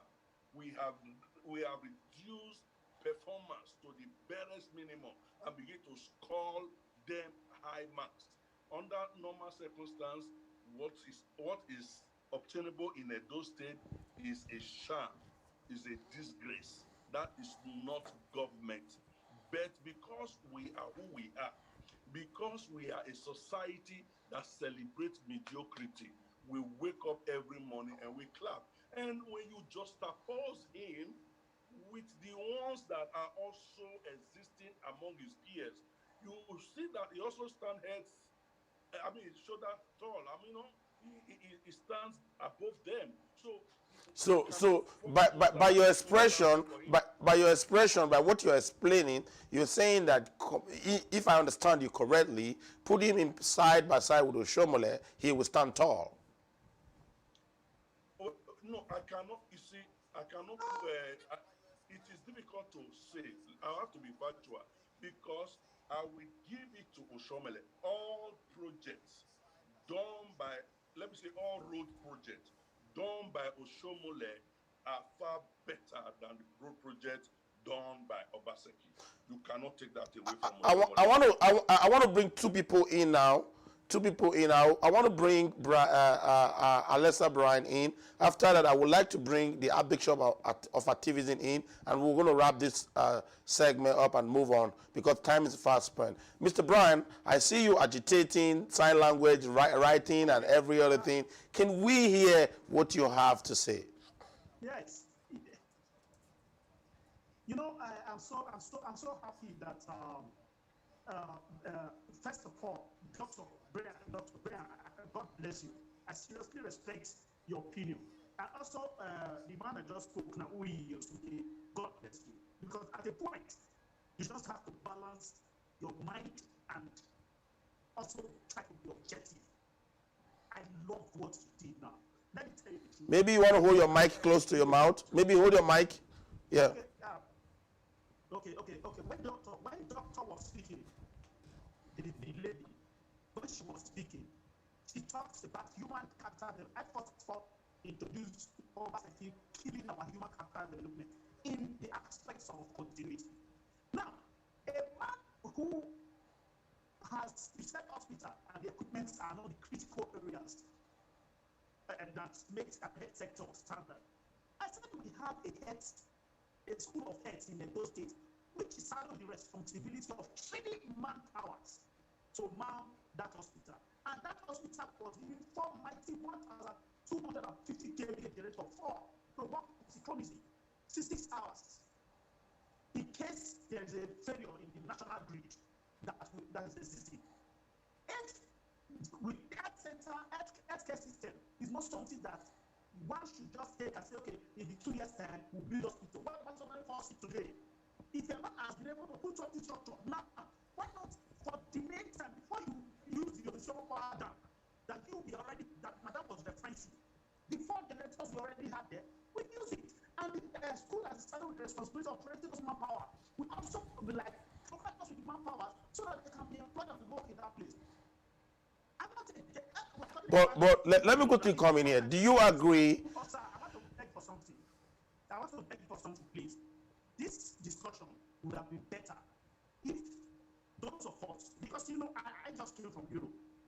If those of us who are on ground, I started a campaign from local government to local government. I started a campaign to stop you right there. I think. No. Allow me to talk, please. Okay, finish I went through the entire local government.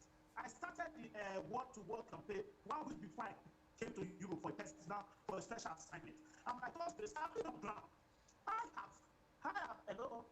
Yeah, we're here. Can you hear me? We're here, you loud and clear. I have been to all parts of Edo State. There is no village. Me. You tell you are from we. That's one the local government. I can tell you the things that are happening in we right now. If you want me, by God's grace, some of us are too privileged to have some answers around the states that give us extra information. If we cannot drive back to that place sometime. And those states as it speaks now are dark. But over 20 has not done 10% of anything to merit a second thing. So be serious. Forget about this. If you have people in those states, tell them to go to those photo shoots, those CDT pictures they are showing you. Let your family members to go there to go and video. Okay, at this point, let me quickly say this. Before Brother Newton come in, Mr. Brian, before Brother Newton come in, Mr. Brian, Mr. Brimo, Mr. Brimo, before Brother Newton come in, I want to allow Sergeant to weigh in. Brother Newton, I want you to weigh in. I was in Benin. You don't know Benin more than me. I came back from Benin in December. So don't assume because we're in Canada we don't come home. And let me tell you, you don't know much about it. We contribute our own money to build our own primary healthcare, and we are building our primary school as we speak. But Oshomola was there for 8 years, didn't do it for us. Lucky was there for 8 years, didn't do it for us. So who are you bringing? Lucky was there for 8 years, he didn't build primary healthcare for we. Your guy Oshomola was there, didn't build it. So you want me to hold Godwin accountable for it for 3 years? Did Thomas say to build it? No, he didn't do it. No. Who are you bringing alternative? You are bringing a man who did not prepare for the job. You are bringing a man who doesn't have a good character to do the job. You are bringing a guy who is before the EFCC. Oh my God. Who's been charged to court. You are bringing a guy who was the SSG, a guy who was chief of staff, and they destroy our state. If you are bringing somebody who is prepared to do the job, I will probably listen to you. But you are bringing somebody who doesn't have the character, who doesn't have the education, who doesn't have the connection to get the job done. And you are just elaborating everything. You are not really saying anything. You're just talking the same garbage that those guys against Oshomole, against Godwin is saying. You tell me what did Oshomole do? Oshomole did nothing. Oshomole is all passive. So, all right. At this point, let me butt in a little bit now. I'm going to come back to. I'm going to. Mr. Ken Bazwaye, please, if I could butt in here, I would appreciate it. Hello. Yeah, go ahead. Are we there? Thank you. Yeah, Mr. Bassi, thanks you for your contribution. I do believe that everyone is contributing very greatly on how we can face the right direction in the interest of a generation unborn. Mr. Bassett just raised a point that he referred to Mr. Harrison Brand, who is bringing in. I'm not sure if Brand is, I'm not sure who he represents, because I don't think I've heard him mention the particular candidates that he represents or who he's bringing in. So, because I'm trying to understand the debate, because it's important for us to have it in a proper perspective, except if Mr. Brian wants to let us know where he stands between if it is necessary. I'm not sure. I can read between the lines. We're all grown up here. Well, since he's directing it to Mr. Brian. I don't want to take it personal, Mr. Bassi.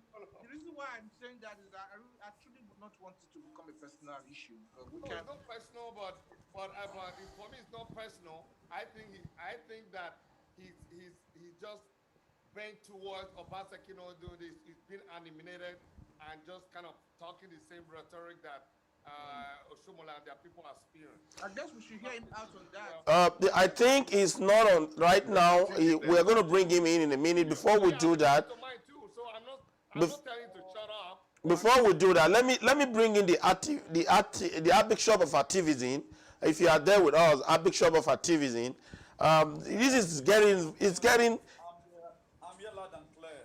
It's getting very interesting when we say that MOU and so on, and he's trying to say that he's in Benin, he traveled all the unit and so on and so forth. I do know that in our discussions, you have some people on ground in Nigeria that are family, that are friends. Do you agree that to what he's saying? I want you to butt in a different way, because Mr. Brahmo has a valid point, and I believe everybody have a valid point. Kenny Bazwaye, thank you very much. To my line of, to the way I do my things, I said it yesterday, clear, that I was invited in a lot of programs like that. I never want to go, because I'm a man that talk with fact. Lies irritates me. That's why what I'm saying is not from the word of God. I don't buy it. If you watch it right now, let's assume I'm supporting Obaseki. We are not really here for Isaiah Yamu or Obaseki. We are here to talk about how our state is supposed to look like. The Bible says, do not be conformed to this world. Be ye transformed by the renewal of your strength. Now, we are supposed to be talking about how we are supposed to develop our state. And right now, for somebody to keep on putting an attack on the government, at least good or bad, if you read the book of Romans 13, verse 1, you are supposed, after God is government. But we are living in a society where you can just insult the government. At least as an activist, there are things I don't need to tell the government. If I thought you want to insult the government, at least guarantee will relate to respect. And okay, now let's focus our mind on our day-to-day life. What have we been able to achieve? Like the other day, I was talking to one of, I'm not going to be mentioning his name here. I said, okay, even before now, I have been your fan. We are supposed to be seeing your product in the market. You must have to be in Osadebe Avenue before, you display whatever thing you know. Now, if you read the book of John chapter 10, verse 11, he said, I'm the good shepherd.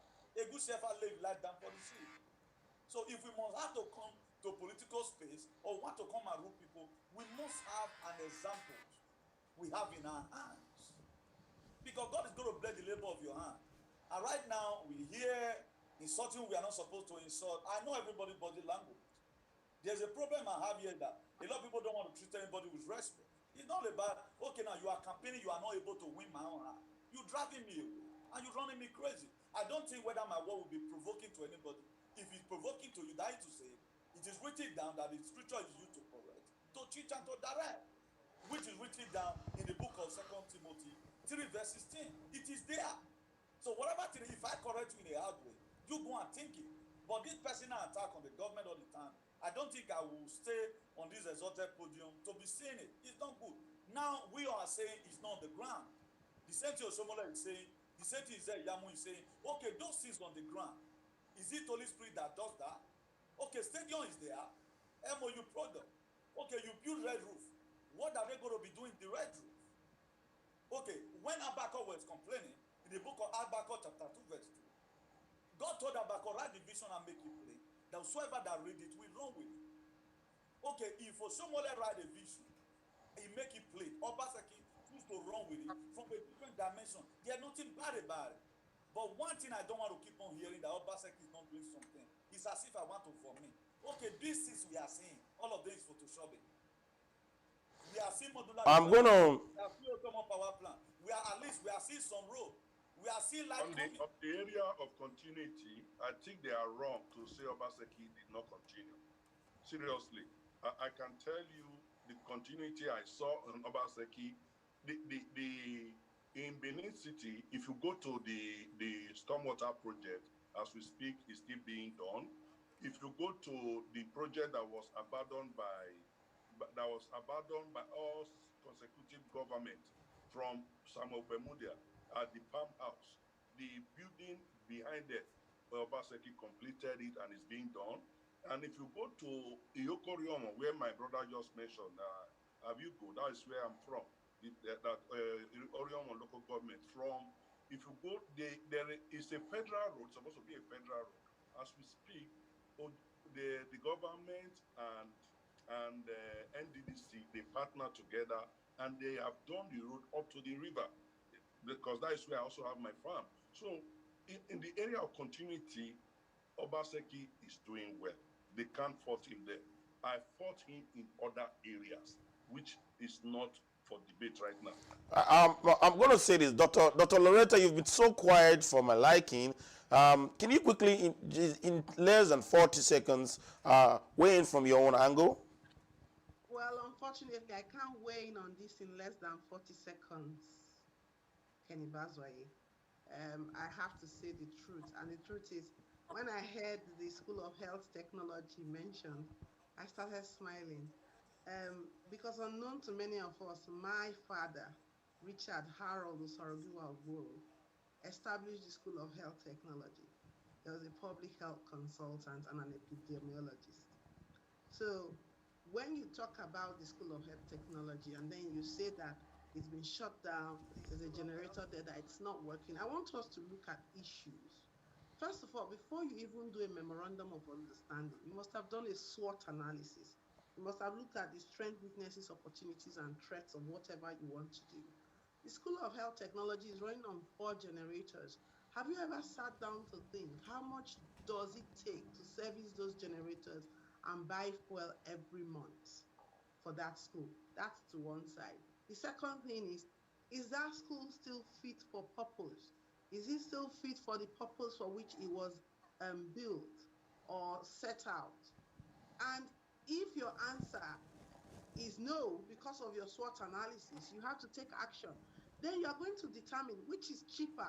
Is it for me to keep buying these generators, fueling them, servicing them, and producing half-baked people who don't necessarily have the right knowledge, maybe because of teachers being scarce or whatever it takes to train these people, because I know what it takes to train these people and get top-notch ones. So if there is a problem there, you cannot sacrifice excellence on the altar of mediocrity and continue.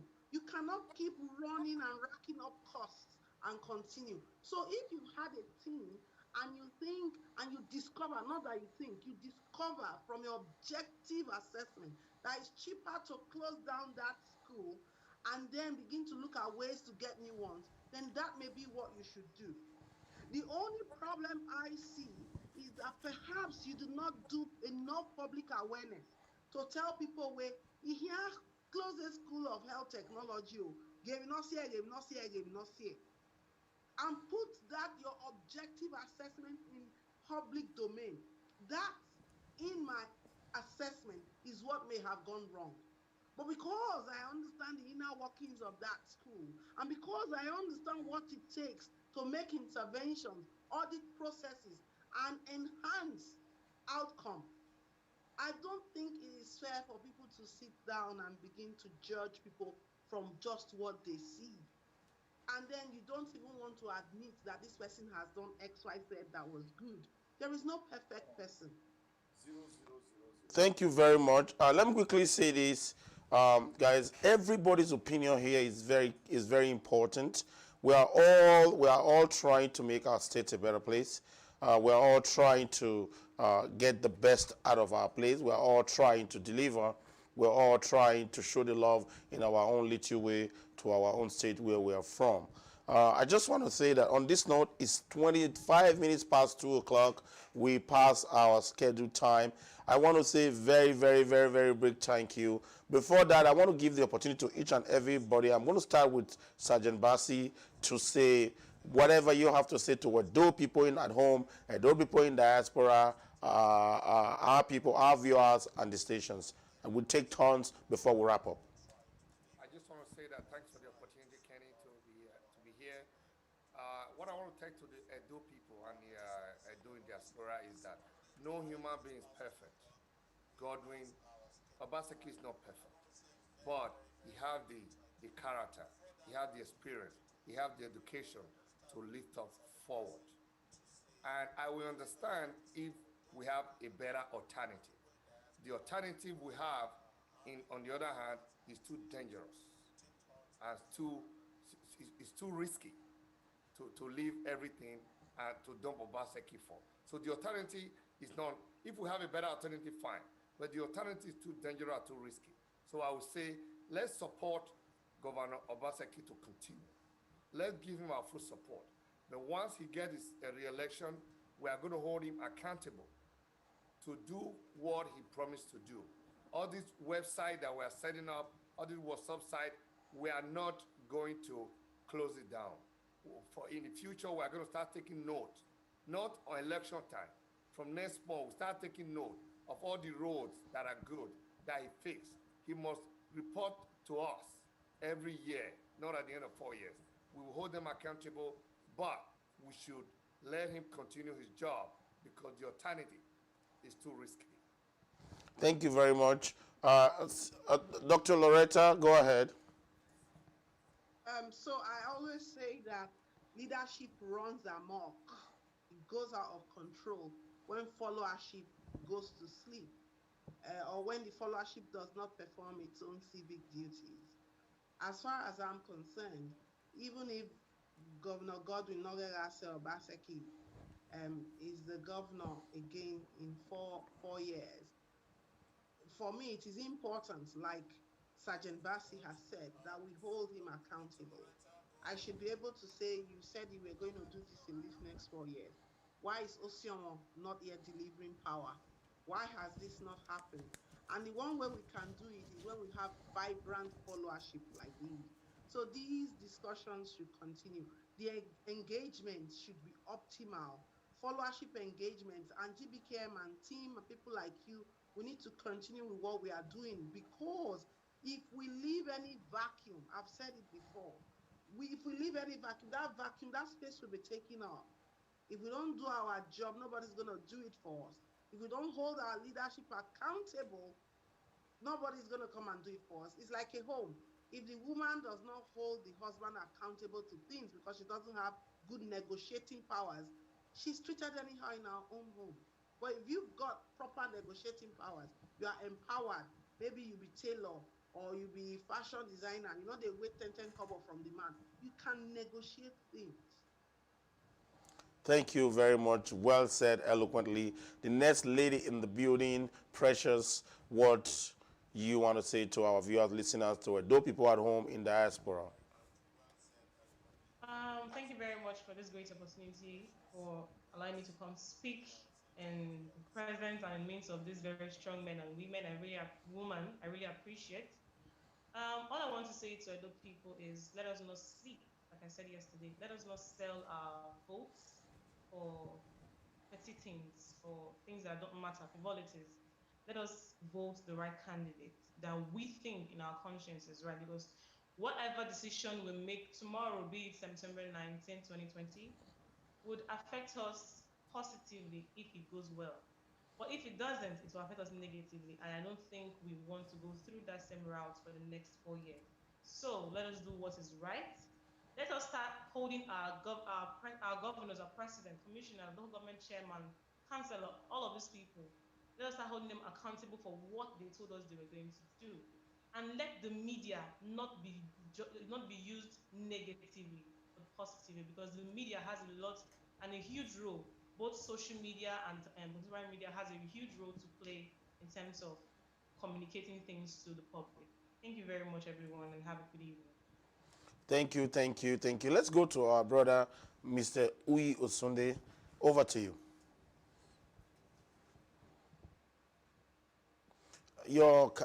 I believe you are muted. While you're trying to, we are just trying to allow everybody to do their last speech before we round up. So, sir, it would be nice if you can unmute yourself. That way, we will be able to speak to you. Go ahead. Are you available now?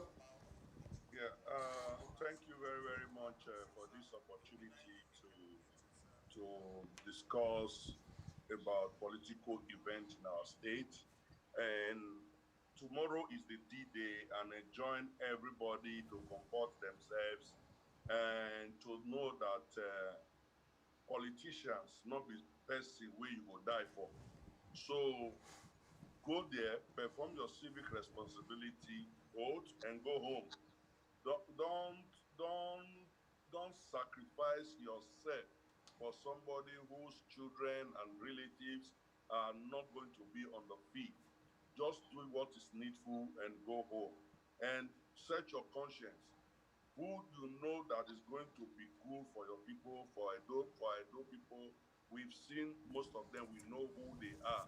Right now, you know who to vote for. Vote for the right person that you know will benefit not only you, the general populace of Edo people. Thank you very much. Thank you very much, sir. Mr. Brian, it's all yours. We will now give you the platform to tell our people at home, talk to them, the one in diaspora, of course, our viewers and listeners. Mr. Alessa Brian. Hey, first of all, I want to sympathize with my brother Basi, who said the community had to raise money to build themselves a health center and school, which is supposed to be the responsibility of government. The man is from Wunde, and he could not even tell me one thing that the governor had done in Wunde for him to say, okay, they should re-elect him. Well, let's keep that one aside. And tomorrow is the D-Day. And by God's grace, I'm on ground, and I'm playing a hero. You see, I came late because I had to put some settings in place. And I had so many persons standing and waiting for me, up to like 80 persons, standing and waiting for me for us to go and put some settings in place to do what we needed to do, because election is not won on social media. And secondly, I thank you for making me part of this making me part of this program. You see, apparently I'm just the only proposition I'm saying here indirectly, but I don't want to say anything. But I'm happy to be here, and I'm happy because so many I had the opportunity to also tell you this is what is wrong and this is not what is wrong. And I also thank you for the opportunity for at least you gave me some time to explain myself, even if I don't have enough time to tell you so many things about the agenda of my candidate. Because for you to develop, the people are talking about blueprints, understanding of everything. I thank God my candidate has a blueprint that he's going to run with, that you can hold him accountable for. Because not coming for the second term has nothing. He has not told you that this is what he's going to do for second term. He has not said anything that we are holding him for. Even if he does not do anything now, you are voting him based on sentiment. What my candidate said is going to do, everybody is aware. Everybody, if you need a soft copy, I can send it to you. So there's nothing to hold Obaseki on now. He only wrote one thing they call mega, that he himself does not understand what is inside. Thank you for the opportunity, and I urge everybody to vote for Pastor Osagi. He's the ABC, the blue. Complete for the blue. Thank you very much, sir. Thank you very much. We appreciate having you. Don't go yet. Everybody should stay. Hold on. Let's go to Dr. Brian. Please, what would you have to say to our people at home, in diaspora, of course, our listeners all over the world and viewers? Okay, thank you so very much, Mr. Ken Bazoye, for giving us the opportunity to communicate to Edo people. And before I say what I have to say, I quickly would like to correct the notion of what our brother Mr. Brian just said, that he's the only opposition on the forum, but he didn't mention that perhaps there are a few people that are also very neutral. I do not believe that we all can maintain the same position, and we should not expect that there's a time that we're all going to maintain the same position. We're always going to have differences in ideology. I think that's very important for us to make clear. Unfortunately, we did not have a lot of time we paid a lot of attention to the economic dimension, but we did not have much time to talk about the social and moral side of it, which I also believe is part of the problems that we are facing in our society. Very correct.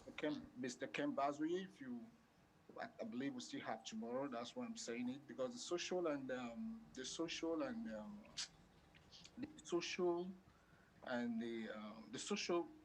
and moral dimension of it is very important in the equation. That being said, let me say to the great people of Edo Kingdom, my great people of Edo Kingdom, we are in the most important and crucial period in our lives. And whatever decision we make today may very well determine the direction of our future or our lives. I want all of you, Edo people, my great people of Edo Kingdom, I want you, tomorrow is on the 19th of September. Before tomorrow, the 19th of September, today is 18th of September, we're having this conversation, 2020. I want you to take 5 minutes of your time, 5 minutes of your time to do a very deep reflection, either before you go to bed or while you're in the shower, or perhaps when you've just woken up. I want you to use that 5 minutes to think and meditate on who you think will very best represent the interest of the people. I want you to use the 5 minutes to be honest with yourself for the first time in your entire life. If you have never been honest with yourself, if you have never been truthful to yourself, I want you, we are in a different era right now. There's a change in dimension. It's only those that can recognize it sooner that will be able to deliver the situation.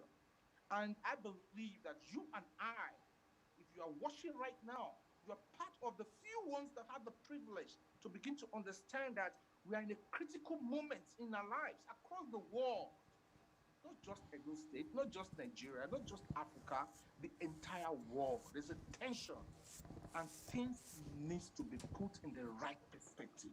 Things needs to be directed in a way that we'll be able to have peace and tranquility in our lives. Take these two candidates that we have. The formidable ones, unfortunately, we only have two right now. We do not have a strong, independent person. And decide and be honest and say, this is the person I believe will be able to put Edo State in the process of development in the interest for generation unborn, and go out there tomorrow, the 19th of September, and give your vote to that person, no matter how much money you are given. Thank you, and God bless. Thank you very much. Thank you very much for that inspirational and impulsive closing remark. I want to give it to my one and only brother, the only bishop of activism that I know, the man that counterbalance all his speech with biblicalism. Mr. Newton, welcome. Thank you very much for this program. God bless you richly. I pray that my next prayer that after this very particular election, every one of us again will live together in unity in the mighty name of Jesus. Amen. I will not be paid to give us this very last word in the book of Ephesians, chapter 4, verse 27. We say, neither give place to the devil. Neither give place to the devil. As we can see, this very tomorrow's election, September 19, 2020, we have not had such an election before. That the international communities, they are watching. If you are going there to one, it does not want you killing yourself. Have that at the back of your mind. Vote for persons you feel that will be able to drive Edo State to the next level. I'm not going to be overlaying emphasis because most of us, we have, put in a lot of videos there, the reason why you must have to vote for Obaseki and all of all that, because we have seen it. And another thing here I have to also tell us is this. As you are going there tomorrow, remember that you have more life to live. Minus you plus you, Edo State remains. And thank God today that most of us that is agitating for us to have a better society, I don't think we will ever suffer again the rest days of our lives. Our children will never suffer. But I want to also use the opportunity to appreciate our brothers and sisters in diaspora who we have been in this trouble together. A lot of you have sent money to also mobilize for your brothers and sisters to enter transportation, to take their transport and, go to the place, their polling unit and all of that. God will bless you obviously in the mighty name of Jesus. In the time of your need, I prophesy from here that God Almighty will send you a helper also in Jesus' name. So don't let us get relented. let's keep on doing that which we know how to do. Because every say whatsoever a man soweth, in the book of Galatians 6 verse 7, he said, don't be deceived, our God is not mocked. Whatsoever you sow is what you reap. If you vote in good government, you are also going to reap what? Good society. If you vote in bad government, because of you have been given money, you have just opened door for the devil. You know when you open door for the devil, it takes time before you start banding. So most of the problem we are going through today, it is not caused by you. It is caused by the system we have on ground. That's why most of us in diaspora today will rise up and say, enough is enough. We need to change this very system. And we see Obaseki that is quite different from every other politicians in Nigeria because why? He's a technocrat. Please, I'm urging you, two reasons why you have to vote for Obaseki is Proverbs 29 verse 2. He says, when the righteous rule, the people rejoice. If you watch it today, if those state people will allow free and fair election, Obaseki is already a winner. The records are there. If you also read the book of Matthew 7 verse 20, he said, by their fruit you shall know them. So we have known what Obaseki is. He's been able to say his idea to us, and we are now working with it. Thank you, and God bless you all the viewers. Jesus' name. Thank you very much.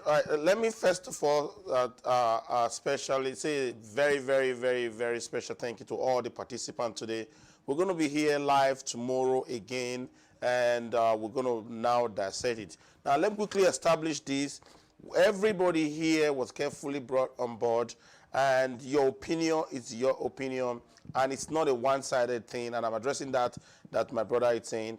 We stand in the middle. I have a person that I personally support, but my job will not be influenced by that. So the platform is set up for all of us to say their opinion, and sometimes you may agree. And my brother, Alessa, you have agreed many times with some other people too. So it means that sometimes you can agree and disagree. And I want to especially thank you, knowing that you are extremely busy at this time, and you still took the time to stay with us to the end. I want to thank you, Ibrahim, Mr. Alessa Brahimo. I thank you very much. Dr. Loretta, Sergeant Bassi, the Archbishop of Activism, Precious Omori. I want to thank Brother Newton. I want to thank Uyi Osunde. I want to thank everybody for this great job that we have done, this great service that we have done to our country and our city, to be precise. We'll see you tomorrow, the same time, same place. Thank you once again for joining, and God bless you, and have a Gbkm day. Hello, my name is Elizabeth Aloidi from the Gbkm Network Incorporated. In the upcoming Edo State election taking place September 19th, we urge you to exercise your right to vote. Let us keep in mind we all must do our parts to avoid electoral violence.